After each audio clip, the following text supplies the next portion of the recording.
Alors, il vous a bluffé ou pas ce soir, Dimitri Payet? Non, mais en fait, je suis un peu plus sympa que mon collègue, alors que j'étais pas loin du 6, parce que je trouve que pour un joueur qui joue aussi peu, on ne peut pas non plus lui demander d'avoir le rythme, d'avoir le. Non, mais il a été comme mis au frigo pour 8 mois, ce garçon. C'est pour ça que donc j'ai envie d'être, je trouve que j'ai envie d'être sympa avec et un peu positif avec lui, parce que c'est pas évident pour un joueur. On va voir Bertrand juste voilà du stade, parce que là on vient de vous voir vous exprimer par les notes et vous allez avoir la parole, mais je voudrais l'avis de Bertrand, notamment tiens le Vélodrome. On a senti un Vélodrome vraiment derrière Dimitri Payet ce soir. Ouais.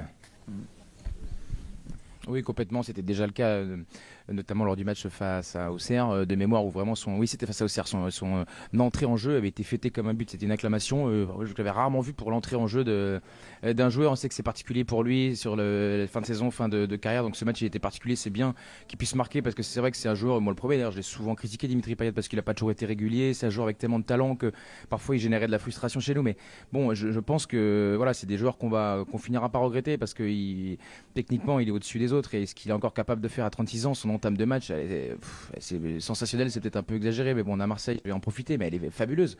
Après, il s'est un petit peu éteint, et puis il est revenu, et il marque un but déterminant. Je trouve que c'est beau, avec 36 ans, aussi peu de rythme. Certes, contre un adversaire de faible niveau, on est d'accord, mais j'ai envie vraiment de souligner sa prestation ce soir, son implication, son mental. Et aussi dire, et c'est d'ailleurs un confrère marseillais qui me le soufflait, il a marqué un but de moins que Cengiz Under en championnat. Bon, ça interroge aussi quand même sur la valeur de l'effectif, de la relève ou non aussi dans l'effectif. Et je trouve que c'est une stat qui est un peu inquiétante pour Cengiz, par exemple, mais qui est tout à l'honneur de Dimitri Payet. Alors, je note Bertrand Latour. Peut-être, tiens, Bertrand, est-ce que vous avez des infos? Est-ce que vous savez si Dimitri Payet va passer là en zone mixte où vous vous trouvez dans quelques minutes? Vous savez ou pas? Il y a des rumeurs dans les couloirs? Nicolas Chibriand, qui est un journaliste extrêmement informé et introduit à Marseille depuis des années, une dizaine d'années, Nicolas, combien de temps? Plus d'une dizaine d'années, me dit qu'il est tout à fait possible qu'il passe. Il n'est pas si vieux quand même. Il est tout à fait possible qu'il passe, Dimitri. Donc restez avec nous et on le vivra en direct tout le long. Vous décidez. Si Nicolas Chebriand nous informe que Dimitri Payet devrait passer, normalement, voilà, c'est une valeur sûre. Donc, honte à lui si jamais il passe pas. Attention, on va charger Nico si ça passe pas. Il vient d'employer les mots sensationnels et fabuleux. J'ai noté Bertrand Latour, qui généralement est plutôt modéré dans son analyse. Il est dans l'émotion. Il est passé en mode, à Marseille qui se il a employé sensationnel, fabuleuse pour parler de la prestation de Dimitri Payet. Il doit sortir derrière, à mon avis, parce qu'il est en train de préparer le terrain, à mon avis. Non, il n'a pas tort non plus, parce que quelque part, on sent qu'il se passe quelque chose avec lui. On a l'impression qu'on est proche de la fin. C'est presque une tournée, là sur les derniers matchs, l'impression d'une tournée d'adieu. Peut-être que ça va se finir, ça s'est fini, peut-être ce soir. Ouais. J'ai l'impression qu'il a déjà basculé dans un... Je le vois serein, comme s'il avait déjà pris une décision, comme si... Et il ne faut pas oublier que sa rentrée à Lens, elle est incroyablement bonne. Et je peux vous dire la difficulté, quand vous ne jouez pas, quand vous manquez de rythme, à cet âge-là, de pouvoir rentrer, de pouvoir faire des différences, de pouvoir être... Parce que c'est dur de prendre les rythmes des matchs, hein, quand vous n'avez pas le rythme régulier de tous les matchs, comme ça, quand vous rentrez, vous avez vite...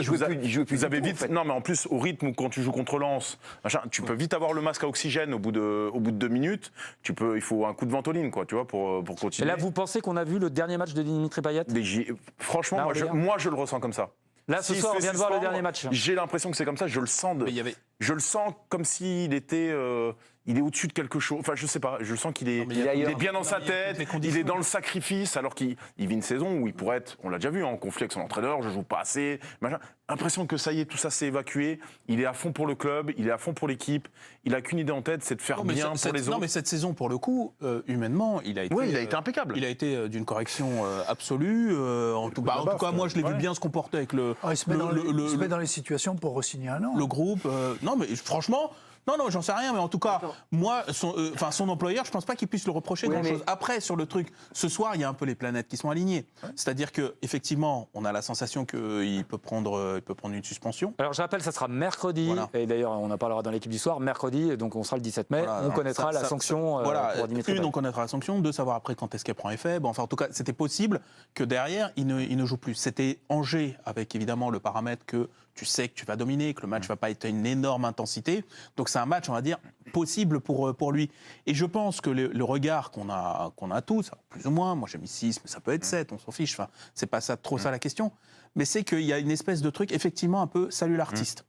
Et je pense qu'il y a un petit peu de ça, un peu dans notre regard, c'est qu'on sait que... Mais il n'y a pas l'idée, au contraire, de dire, tiens, mais en fait, il peut encore en faire une. Non, c'est pas ça un peu l'idée. Moi, j'ai pas du tout cette sensation-là. J'ai la sensation que dans le football alors, est-ce que ce sera Tudor? C'est encore une autre question, mais dans le football que propose Tudor avec le logiciel, etc., on aime, on n'aime pas, mais en tout cas, je ne pense pas que ce soit compatible avec ce que peut apporter Payet sur la durée. Est-ce que Tudor reste? C'est ça ce que je viens de dire. Voilà, c'est ça. quand même. Mais je ne suis pas sûr qu'ils rebattent les cartes à ce point-là. Attendez, Moi, je suis plutôt un autre débat. dans l'idée que ce type de comportement qu'il a maintenant en étant en fin de contrat, c'est justement pour justifier qu'il peut encore, et on peut le prolonger, et il peut rester encore une année, parce qu'il peut rentrer un quart d'heure, comme à Lens, il peut rentrer un quart d'heure, il peut faire des matchs contre des équipes où il y a besoin techniquement de faire la différence. Les coups de pied arrêtés, les coups de pied arrêtés. Et moi, je pense qu'il envoie un signe en disant « je suis encore apte, je suis encore bien, je peux peut-être faire encore un peu ». Sans qu'il ait fait d'ailleurs beaucoup de vagues cette année en plus, ni en termes de revendication, ni en termes de comportement. C'était très facile après Tottenham. Il ne joue pas une minute, alors que clairement, à domicile contre Tottenham, il y avait un truc à faire avec Payet dans les quarts d'heure. Parce que Greg, depuis tout à l'heure, là, il dit rien. Greg, il n'est pas d'accord.